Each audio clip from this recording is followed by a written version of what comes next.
casa, tu futuro, by Ángela Díaz.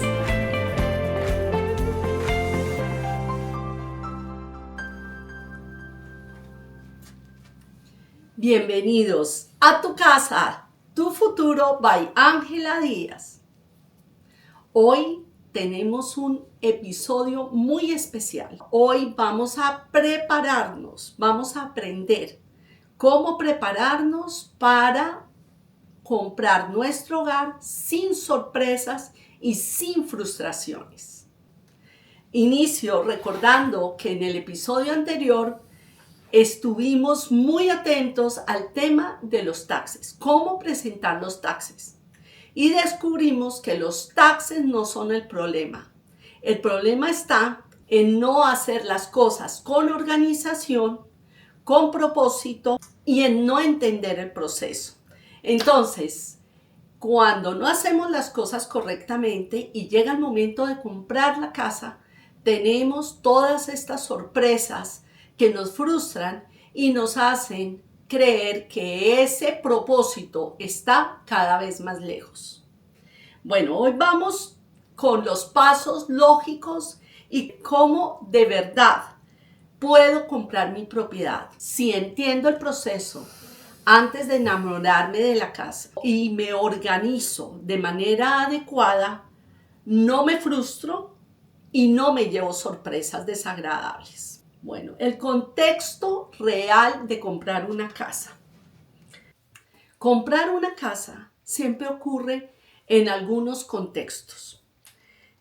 O están los intereses muy bajitos, pero los precios suben, o están los intereses muy altos y las casas tienden a bajar.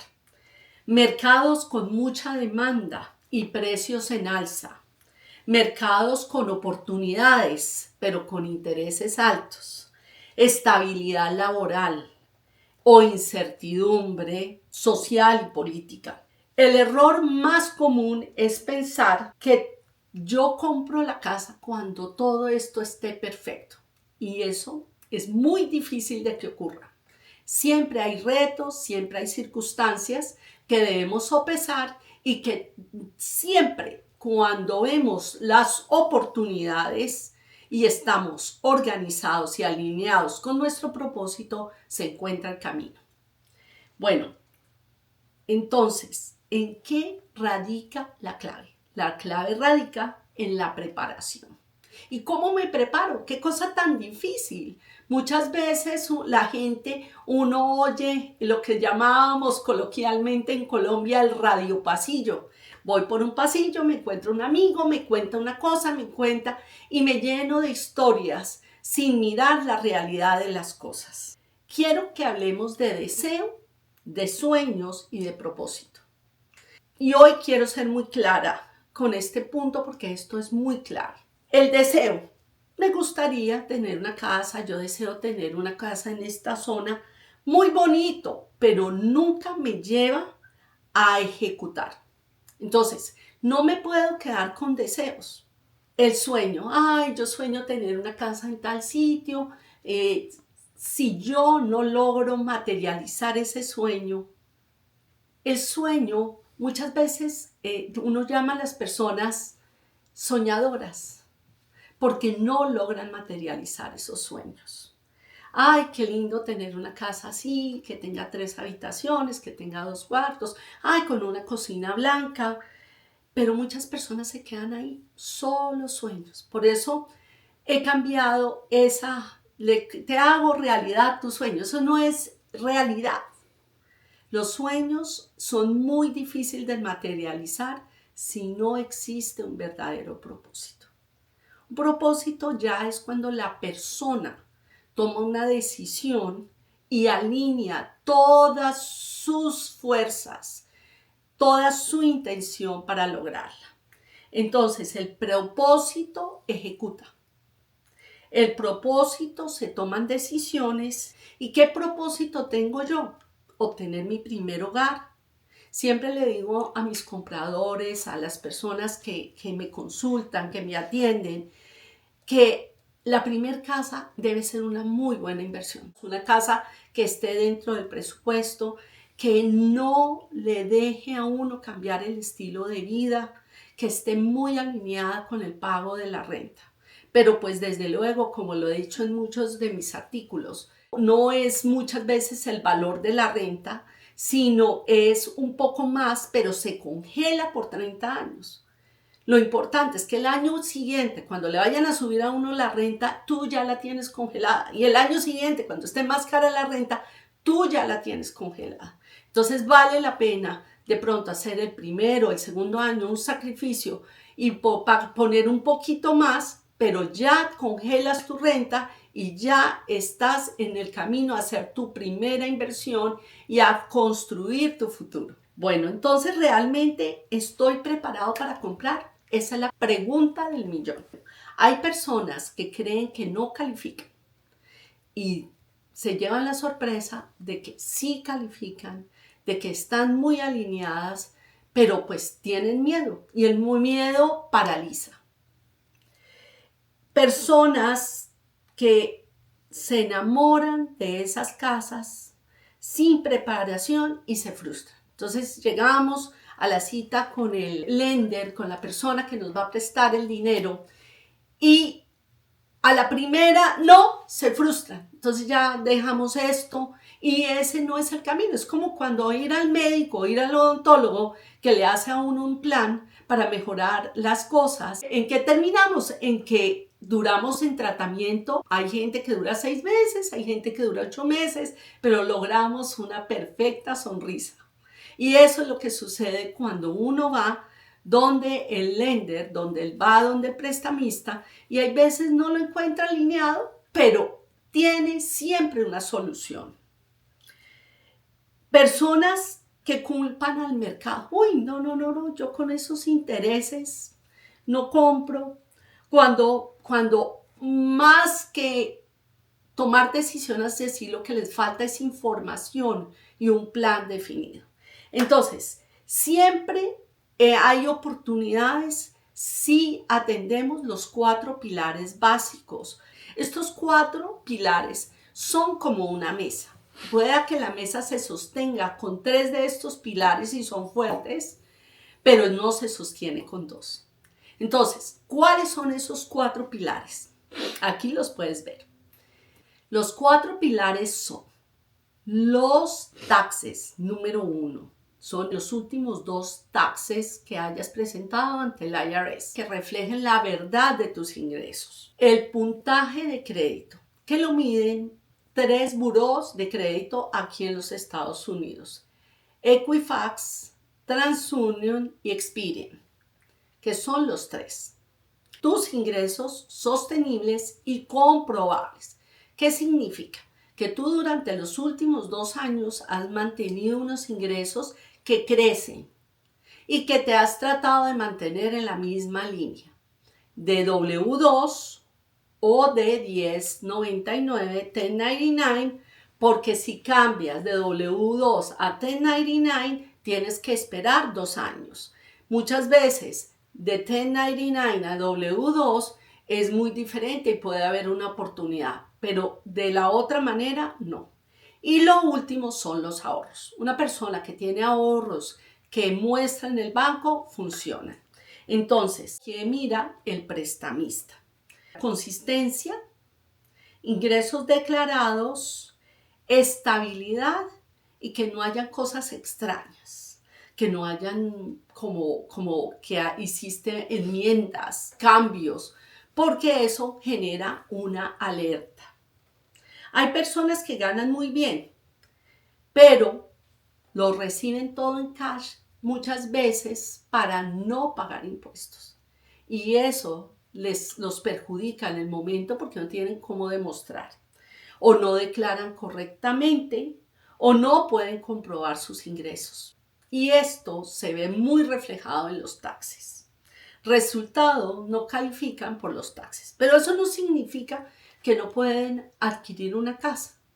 Muchas veces hay otras opciones como un bank statement loan, pero los intereses son un poco más altos o un crédito privado que es mucho más caro también, pero les puede dar una buena alternativa para arrancar y poner las cosas en orden con sus taxes o con sus ingresos.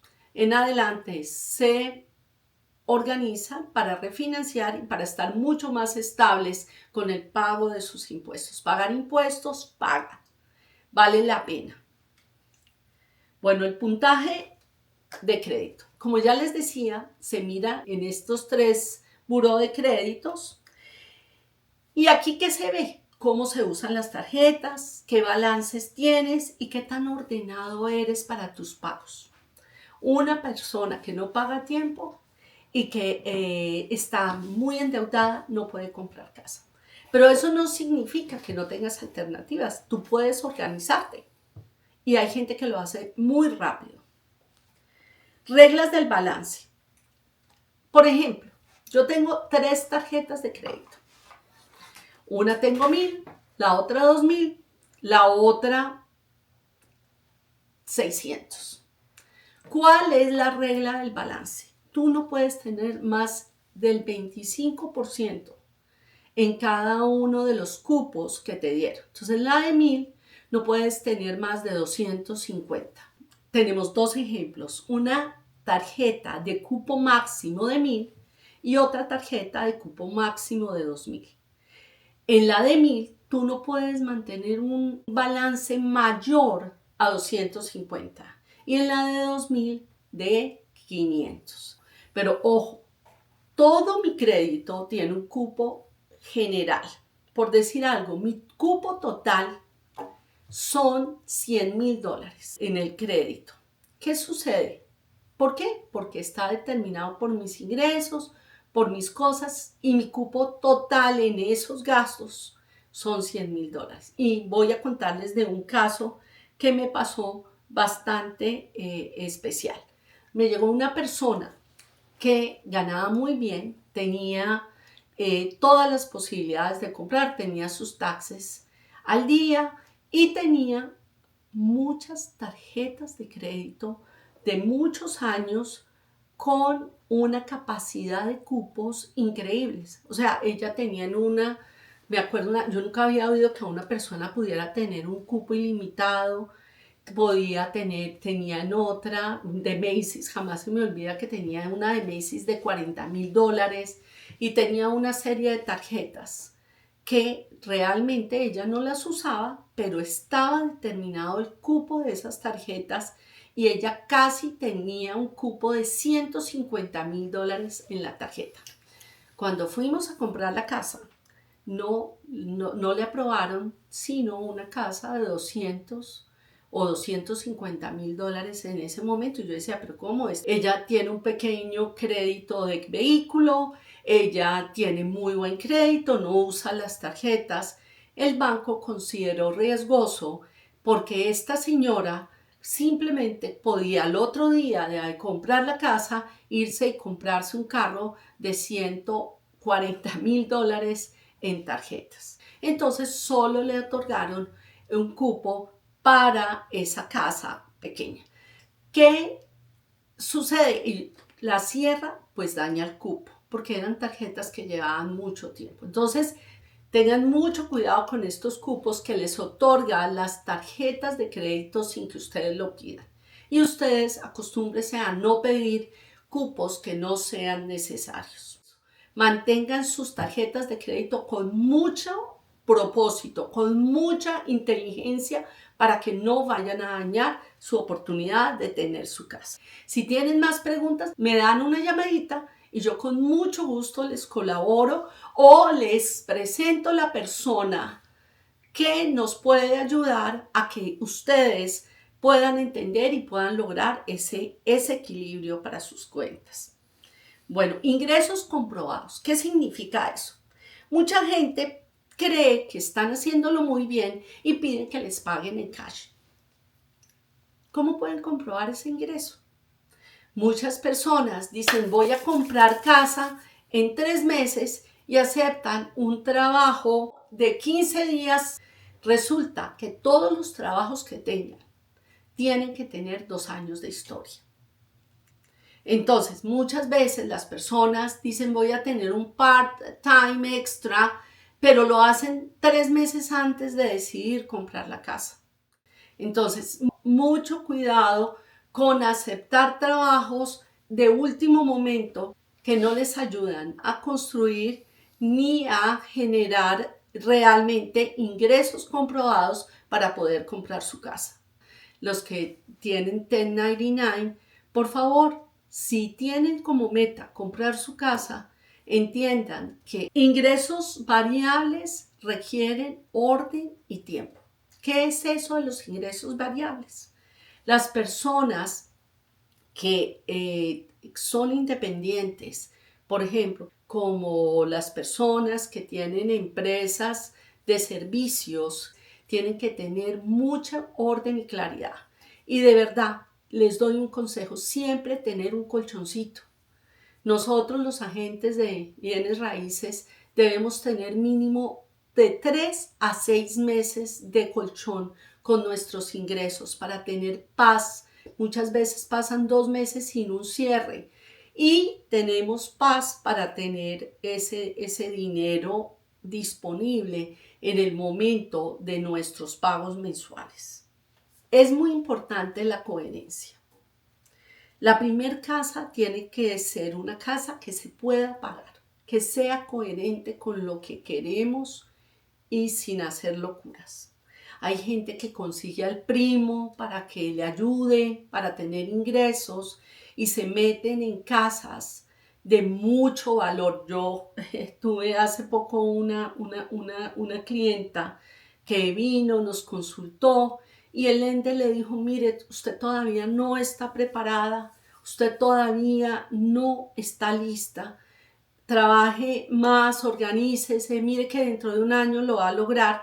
Logró conseguir una propiedad y a una cuota muy alta y con unos intereses bastante complejos, y para ayudarse se puso a organizar para rentar y tener como unas ayudas y rentó una parte de su casa. Pues resulta que era una casa vieja y la tubería colapsó. Y el arreglo de la tubería, por lo que hizo esas reformas para tener ese pequeño cuartico y ese nuevo baño, y esa reforma, aparte de que le costó la reforma, también le costó mucho la reparación. Y me buscó para ver si le ayudaba a vender la casa. Le dije, mira, realmente pues estoy muy triste porque fue un gran esfuerzo, pero en este momento yo creo que no vas a poderle sacar todo lo que le invertiste. Entonces, también cuando hacemos reformas, cuando tenemos estas cosas, hagámoslas con propósito, organizadamente, porque los mercados en 3 meses no cambian, no se valoriza. Las valorizaciones en este país no es como en nuestros países, que uno le hace algo más a la casa y la casa termina costando más. Aquí se hace por la zona, por los comparables de la zona. Entonces, si la compraste hace 6 meses y costaba 350, no esperes que va a costar 450 porque le hiciste un par de reformas. Y lo último, los ahorros. Los ahorros son supremamente importantes. Cuando tú cumples los 4 requisitos, el banco te abre las puertas. Que tiene un dinero, que tiene unos ahorros, unas pequeñas inversiones, eso hace que la persona esté mucho mejor calificada para obtener su casa. ¿Y para qué son esos ahorros? Pues para dar mi cuota inicial, mi down payment, para pagar mis gastos de cierre y reservas, que son muy importantes. Comprar sin reservas es comprar con estrés. Entonces, es muy importante tener estas reservas porque muchas veces hay cosas que surgen en nuestras nuevas casas y no lo crean, hasta en las casas nuevas. Hay casas que vienen nuevas, vienen sin nevera, vienen sin persianas, cortinas y todo eso tiene un costo. Entonces llegamos al final de nuestro primer bloque. En nuestro segundo bloque vamos a hablar de la preaprobación y por qué es clave. ¿Qué es una preaprobación? Es un proceso donde revisan todo y nos dan como un termómetro de lo que podemos adquirir. Nos dan unas características. Entonces, cuando han procesado toda la información que les dimos, los taxes, el crédito, los ingresos, la capacidad de pago, ahí el lender dice, bueno, ustedes tienen un preaprobado y su monto máximo de compra son 300, 400, 500. Y dentro de ese monto nos da unas características. Muchas veces nos dicen a los agentes, miren, los taxes de la casa no pueden ser más de $3,000. El seguro de la casa no puede ser más de $2,000.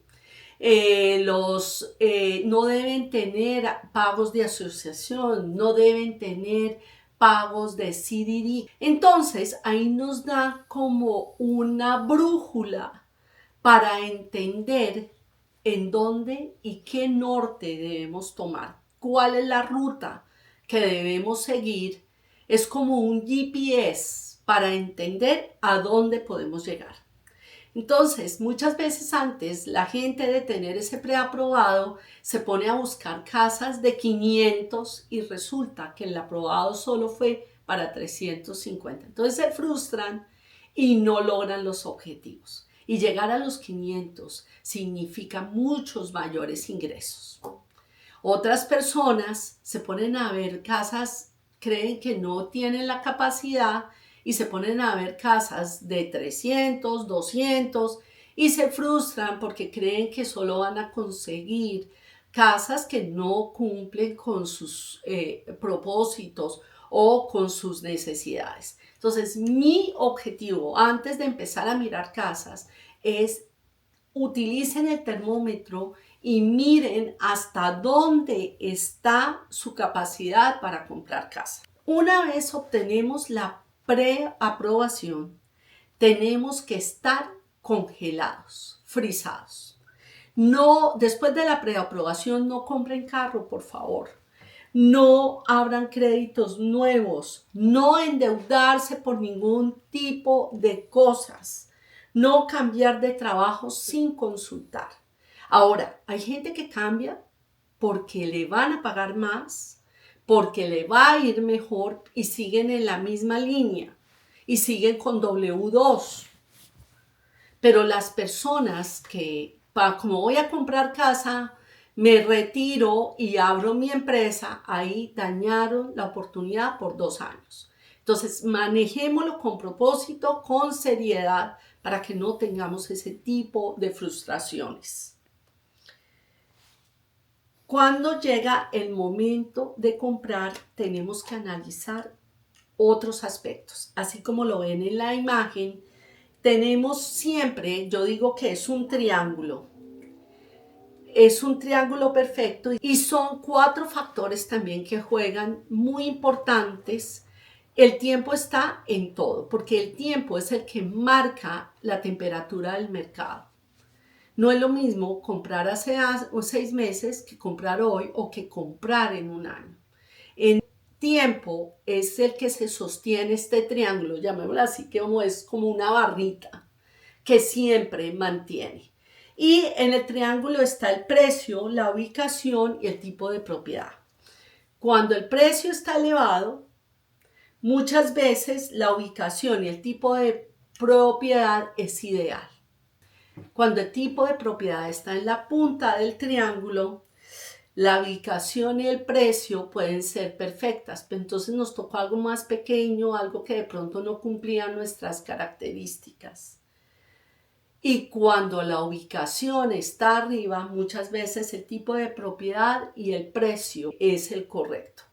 De todos, para mí, lo más importante, de verdad, siempre es la ubicación. Porque tú no puedes cambiar la ubicación. Es la que marca la valorización de tu propiedad. Entonces, de todo lo que tú tienes, no negociar con la ubicación. Una buena ubicación es la base de la compra inteligente. Precio y el tipo de propiedad, tú lo puedes manejar, tú puedes mejorar la propiedad, puedes negociar el precio, pero la ubicación es innegociable. Y el tiempo es el que marca la tendencia. Entonces, por favor, siempre tener en cuenta que lo más importante es una ubicación privilegiada. Cuando nos da el preaprobado, el tipo de crédito que vamos a tener, que puede ser un crédito respaldado por Fannie Mae o Freddie Mac, que son los créditos FHA, que son los créditos que generalmente utilizan los primeros compradores, o los créditos convencionales, que son ya un poco más exigentes en los puntajes y todo. Estos créditos nos dan la temperatura de la casa, o sea, nos dan como sus características. Entonces, un crédito FHA generalmente no debe tener una asociación, un pago de asociación. La casa tiene que cumplir unas características de condición. Por ejemplo, con un crédito del FHA, la casa tiene que estar lista para habitarla.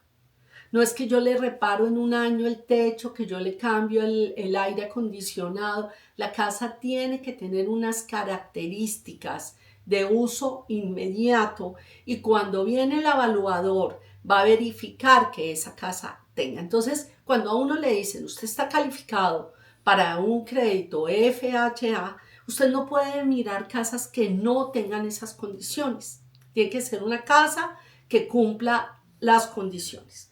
Con convencional, usted de pronto, si da un mayor enganche o cuota inicial, usted puede de pronto corregir algunas cosas, hacer algunas inversiones, pero no crean, el banco se va a cerciorar que usted tenga esa plata de esas reparaciones en el banco y que usted disponga de ese presupuesto.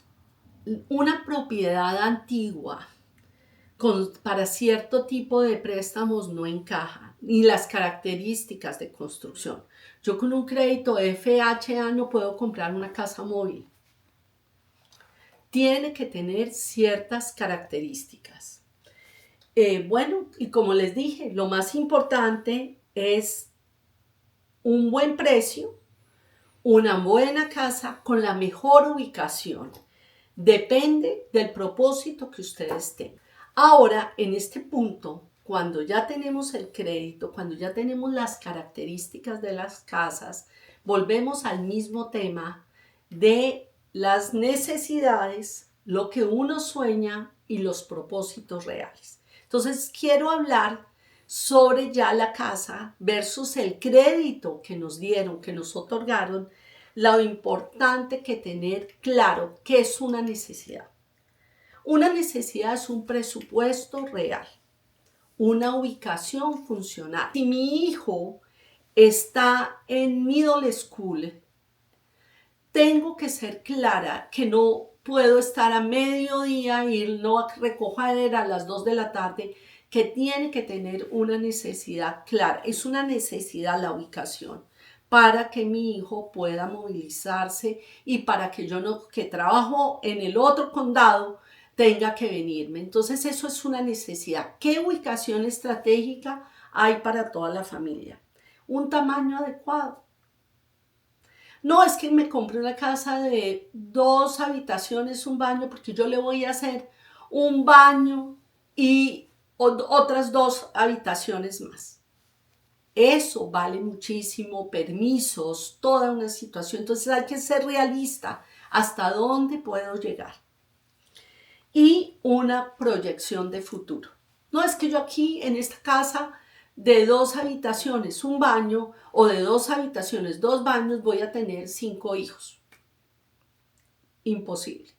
Aquí tiene que tener, porque los niños crecen, tienen necesidades diferentes. Desde el principio vamos a proyectar, si esta casa de 2 habitaciones, 2 baños la voy a comprar, y vamos a tener 5 hijos, vamos a planear que esta sea una casa que dentro de poco va a ser de inversión y vamos a proyectarnos a comprar otra.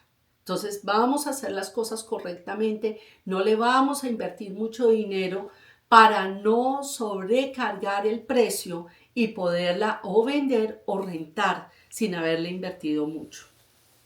Los sueños.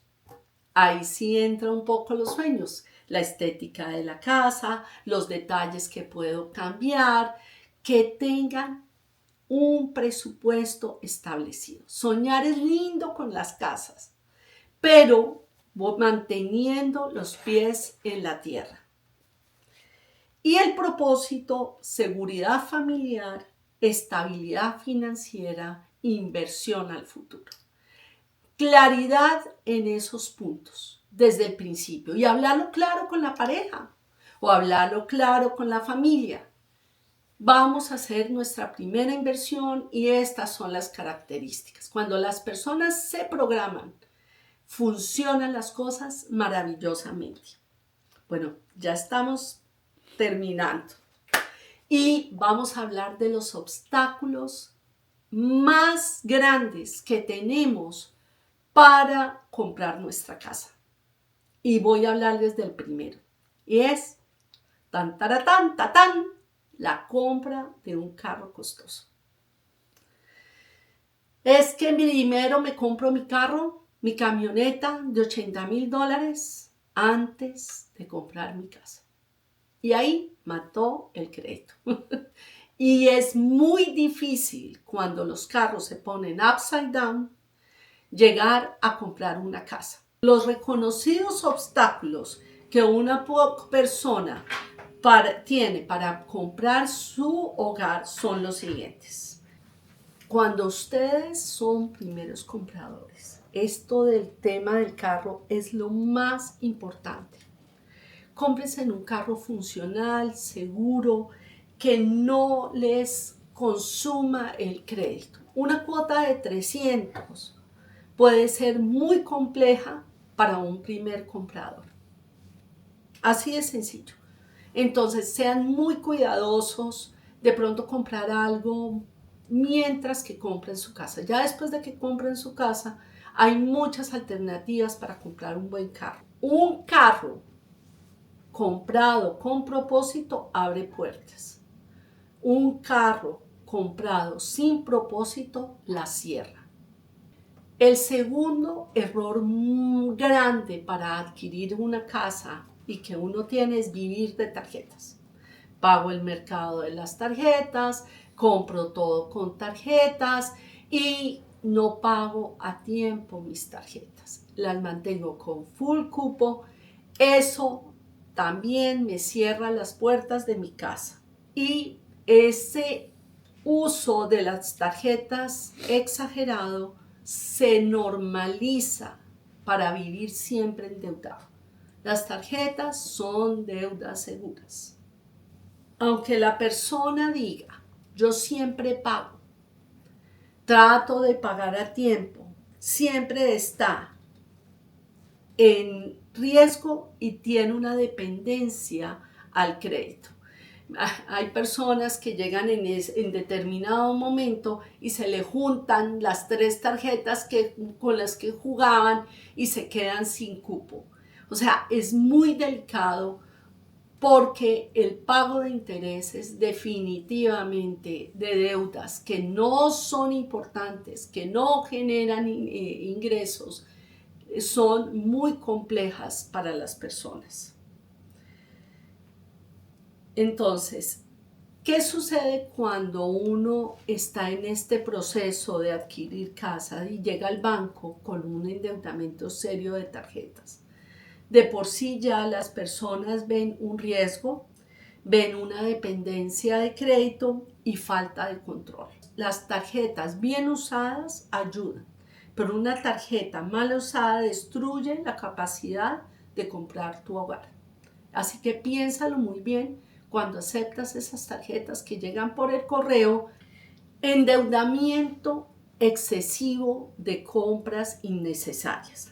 Las compras impulsivas. Por favor, tengan mucho cuidado con ese tipo de compras. Financiar absolutamente todo.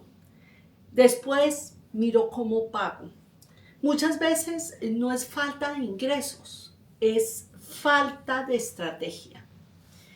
El banco analiza cuánto debes, cuántas obligaciones tienes, qué tan sostenible es tu estilo de vida. No es simplemente que mostrar que hago dinero, porque hay gente que hace mucho dinero y cree que el banco no se da cuenta de cuánto se gasta. El estilo de vida no cuadra con el ingreso, la compra se cae. Entonces, hay que ser muy cuidadoso con los ingresos. Otros obstáculos frecuentes que voy a hacer una mención rápida y directa para que siempre la tengas presente. Abrir créditos innecesarios. Ay, es que mi banco me ofreció un crédito directo de $60,000 y ahí lo tengo ahí por si cualquier cosa, por si las moscas, como decimos los colombianos. No, señor, eso tenga mucho cuidado porque eso, aunque no lo use, le resta capacidad. No declarar los ingresos correctamente. Mezclar gastos personales con gastos empresariales o de las empresas o del negocio. Eso pasa mucho con la gente que son independientes, que son personas, empresarios pequeños. Hay que ser muy cuidadoso. Cambiar de trabajo sin planificación. No tener ahorros líquidos y no pedir asesoría a tiempo. Entonces, acuérdate de esos factores tan importantes. Aquí me puedes llamar, aquí puedes ver toda la información con relación a esto. Vamos a tener en mi Instagram un pequeño resumen de estos requisitos para que los puedas tener muy presentes todo el tiempo. Nada de esto es irreversible. Hay muchas opciones para que solucionemos todo esto que acabo de decir. Hay maneras de solucionarlo, pero es importante que haya conciencia y estrategia total. Bueno, y ya terminamos con este bloque y voy a hacerte unas preguntas muy importantes para que las tengas presentes. Si eres primer comprador, detente un momento y pregúntate: ¿estoy tomando decisiones que me acercan o me alejan de mi casa? ¿Mi estilo de vida está alineado con mi propósito? ¿Estoy preparado o simplemente es una ilusión? Porque si hay estrategia y no estás solo, lo puedes lograr. Vamos a hablar ahora de la propiedad de la semana. Es una propiedad ubicada en Bradenton, en la 26 Street West. Es una comunidad fabulosa, un condominio maravilloso con 2 habitaciones, 2 baños de 1,016 square feet, piscina comunitaria, un parqueadero asignado, queda en el 6º piso con una luz absolutamente espectacular y natural, muy cerquita al downtown Bradenton. Acceso rápido a playas y a la isla de Ana María, cerca de hospital, centros comerciales. La asociación incluye agua, alcantarillado, basuras, internet, cable y seguro del edificio, ideal para primer comprador, personas de retiro, segunda vivienda e inversión después de vivirlo durante cierto periodo. Bueno, cualquier duda, cualquier persona que esté interesada en este apartamento, que aquí está la información y algunas fotografías, puede comunicarse conmigo y le daré mayor información. Hay oportunidades fabulosas que uno no puede dejar pasar y este condominio es una de ellas. Y como ya sabes, me puedes encontrar en todas las redes sociales, TikTok, Facebook, Instagram, YouTube y en mi canal. Y para mí es un honor servirles y acompañarlos en este camino de organización y de propósito. Los invito también a mirar mis artículos de la revista La Guía, donde escribo artículos muy ligados a este podcast y que les ayudarán a tomar mejores decisiones y estar bien informados en materia de real estate y de cómo proteger su hogar y su familia. Recuerda siempre, proteger tu hogar es proteger tu paz y tu futuro siempre está en las manos. Y todo inicia cuando entiendes el preaprobado para hacer tu compra de tu propiedad.